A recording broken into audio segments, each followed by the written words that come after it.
Hi boys and girls, I miss you so much. I have seen other teachers do this, so I'm gonna do it too. I'm gonna do read alouds. I'm gonna post them on YouTube so you can watch them. I'm gonna try to do one a day, and I'm gonna read Charlotte's Web. So that when we come back to school, hopefully we'll be caught up and we can watch the movie together. Let's cross our fingers. Okay, the book that I'm gonna read today is called Lyle Crocodile.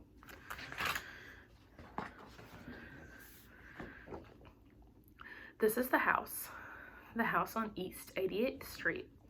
Mr. and Miss Prim and their son Joshua live in the house on East 88th Street. So does Lyle. Listen, swish, swash, splash, swoosh. That's Lyle.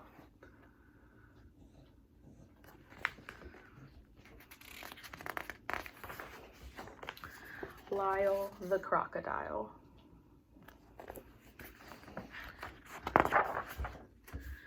Lyle was very happy living with the Prim family. He was especially happy when he was being useful, like helping Joshua brush up on his schoolwork.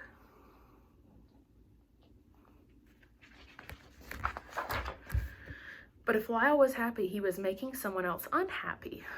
Perfectly miserable, in fact. That someone else was Loretta, Mr. Grumps's cat. Mr. Grumps lived 2 houses down away from the Prims. Whenever his cat caught even the slightest glimpse of Lyle, she would fling herself into a nervous fit. Lyle wanted desperately to win Loretta over. He tried flashing his sweetest, most toothiest smile at her to show how really friendly he was. But this only frightened the distrustful animal even more.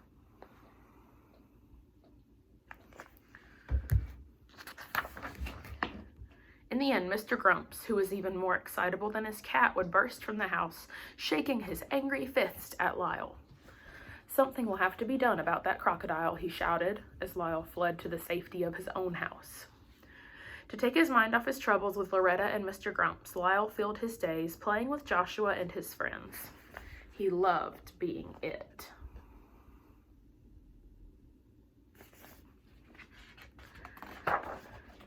He could skip double dutch 100 times without missing. It came as no particular surprise that Lyle could high jump. But Loretta, who was just let out for an airing, was surprised. She was terribly surprised.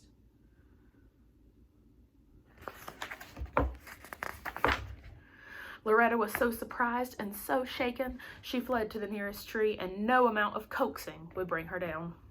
Not until Mr. Grumps arrived to rescue and comfort her would she consider coming down. Something will have to be done about that crocodile, stormed Mr. Grumps. Now Mr. Grumps was really furious.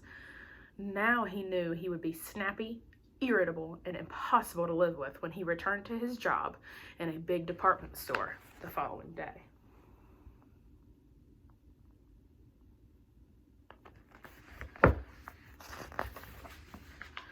For the next several days, Mrs. Prim thought it would be best to keep Lyle close at her side. Together they fussed about the kitchen, preparing good things for the family to eat. When the weather permitted, they took lunch to the park. Lyle was always one for sharing.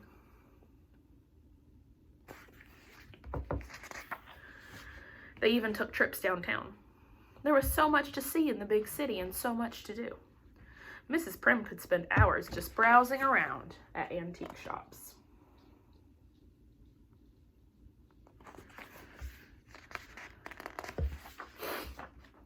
Lyle could spend hours watching building construction, and they both loved to ice skate.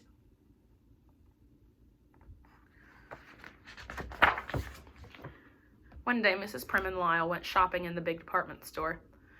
Unfortunately for everyone, it turned out to be the very same store that Mr. Grumps held an important position. And unfortunately, they were to hear from Mr. Grumps very soon. It was his voice that suddenly broke in over the loudspeaker to announce a sale in the pajama department.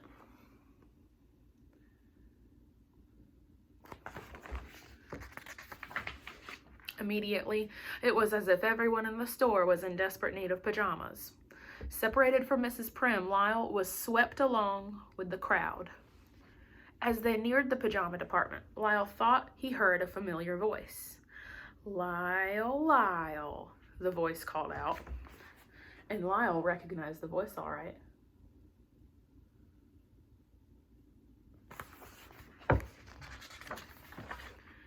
And the face as well. The voice and face belonged to Hector P. Valenti, star of stage and screen. But what was Senor Valenti up to now? Well, for the moment it seemed he was very busy selling pajamas. Lyle remembered unhappily his days of traveling and performing with Senor Valenti. But in spite of everything, the two were delighted to see each other again.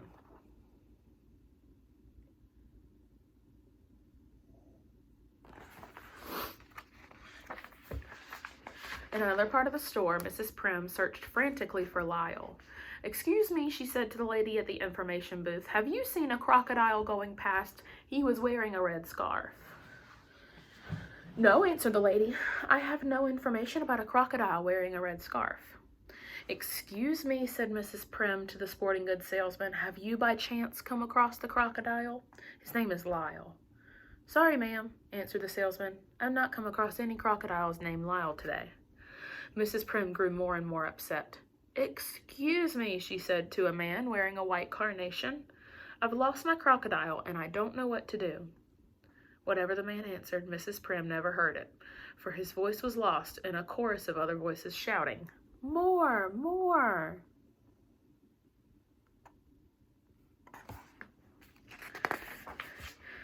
Those voices belonged to the huge crowd of shoppers surrounding Hector P. Valenti and Lyle. Because they had an audience, and because Senor Valenti could not resist showing off, he had persuaded Lyle to join him in a free performance of their old stage act. "More, more!" the surprised but delighted shoppers called out, forgetting all about wanting or needing pajamas.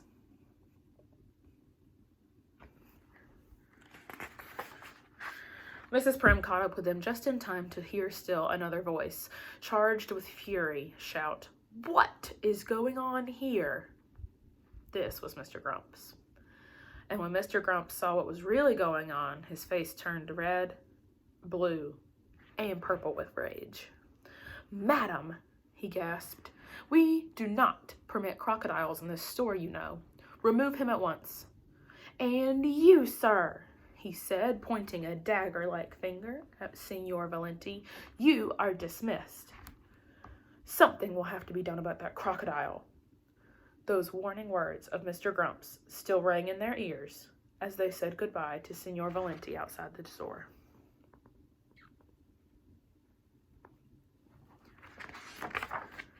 Mr. Grumps at last made his good threat to do something about that crocodile. The next day he appeared at the Prim's door with papers authorizing Lyle to be committed to the city zoo. "The zoo?" Mrs. Prim exclaimed miserably. "Whatever would Lyle be doing at the zoo?" "He'll be doing whatever normal crocodiles are supposed to be doing," snapped Mr. Grumps, who wasn't being very nice about it. The Prims examined the papers, and they appeared to be in order. There was very little they could do, at least for the moment, to prevent Mr. Grumps from putting Lyle in the zoo. And Lyle's first night was difficult indeed.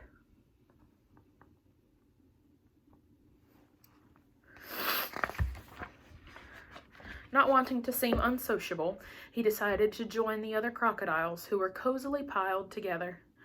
Just when he thought he had gotten himself comfortable on top, he awakened to find himself crushed at the bottom.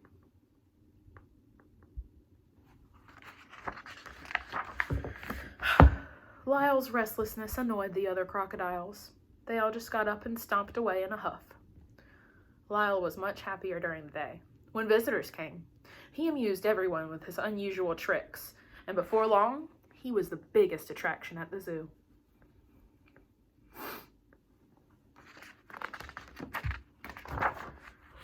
Joshua and Mrs. Prim visited regularly, arms laden with games and toys and the Turkish caviar Lyle loved.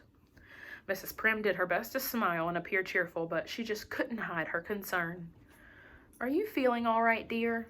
she would ask. "Are you getting enough rest? Are you making friends with the other crocodiles? Do the lions keep you awake at night? Is the floor too damp? Do the flies get on your nerves?" Lyle shook his head yes or no, depending on the question. He tried putting on a brave front, but Mrs. Prim knew very well he was unhappy and fought back her tears. One night, a new keeper appeared at Lyle's cage. Surprise, surprise!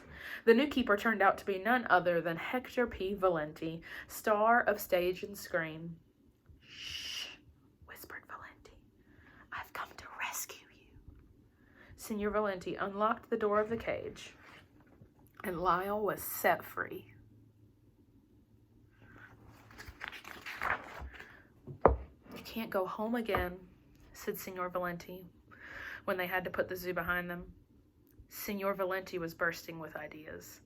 We'll put our old act together again, he said. We'll fly to Australia. They will love us in Australia. Lyle groaned. The very thought of never seeing the house on East 88th Street again was grim indeed, and too much for him to endure. Signor Valenti read his thoughts and decided Lyle should have one last look at the house on East 88th Street. Approaching the now sleeping street, they were suddenly met with a wall of dense smoke. The smoke, they realized with horror, was coming from Mr. Grump's house. While Signor Valenti ran to signal the alarm, Lyle broke into the house and rescued the sleeping occupants.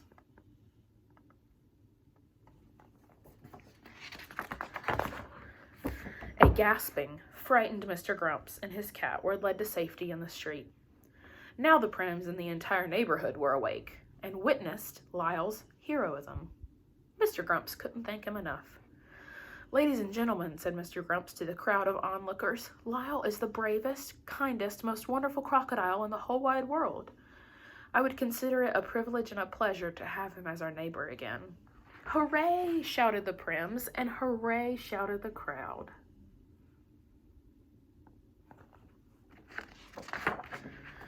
Lyle moved back to the house on East 88th Street that very night. Several days later, a farewell party was given by the Prims for Signor Valenti, who was leaving to seek fortune and adventure in Australia.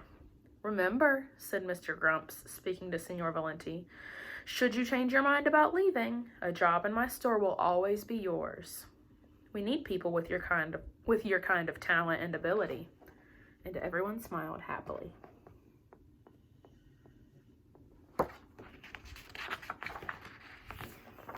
Even Loretta. And that was Lyle Crocodile. I want you to comment down below on 1, what your favorite part of the book was, and 2, I want you to answer this question. Is it fiction or non-fiction?